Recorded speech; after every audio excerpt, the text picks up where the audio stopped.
السلام علیکم ورحمۃ اللہ وبرکاتہ۔ سوال کرتے ہیں کہ صدقہ فطر کا فائدہ کیا ہوتا ہے؟ دیکھیں جی، حدیث میں آتا ہے، نبی محترم صلی اللہ علیہ وسلم نے فرمایا صدقہ فطر جو ہے وہ تمہارے لیے طہارت کا کام کرتا ہے۔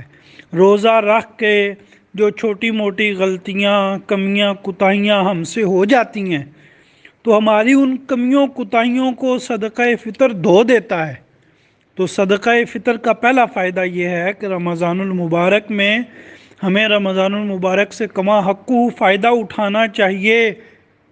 تھا اور اٹھانا چاہیے، لیکن بحیثیت انسان کوئی نہ کوئی کمی کوتاہی غلطی رہ جاتی ہے، تو اس غلطی کا ازالہ ہم صدقہ فطر کے ذریعے کرتے ہیں۔ اور دوسرا صدقہ فطر کا فائدہ جو حدیث کے اندر بیان ہوا وہ یہ ہے کہ طعمتاً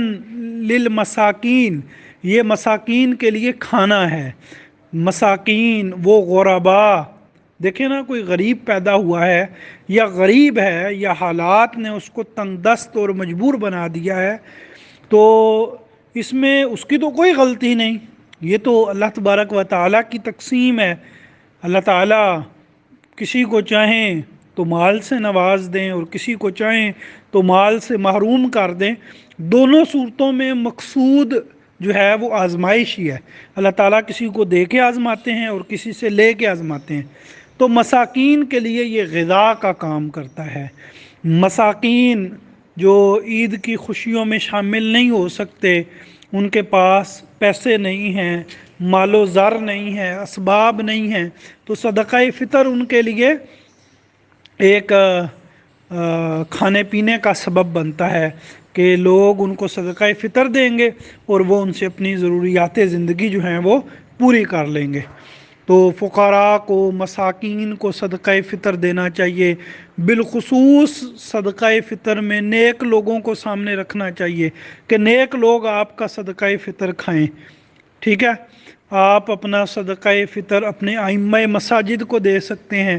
جو کہ سفید پوش طبقہ ہے آپ کے ہاں، مدارس کے طلباء کو دیں، یعنی علماء اور ائمہ مساجد اور طلباء جن کا کام ہی ہماتن کتاب و سنت پڑھنا اور پڑھانا ہے۔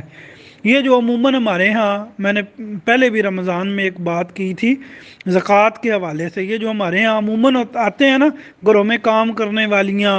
اور اسی طرح جو ہے وہ محلے میں اس طرح کے کئی لوگ ہوتے ہیں، اور کہیں یہ خانہ بدوش آتے ہیں اور وہ لے جاتے ہیں، بس وہ ایک روٹین طے ہے اور ان کو دے دیتے ہیں،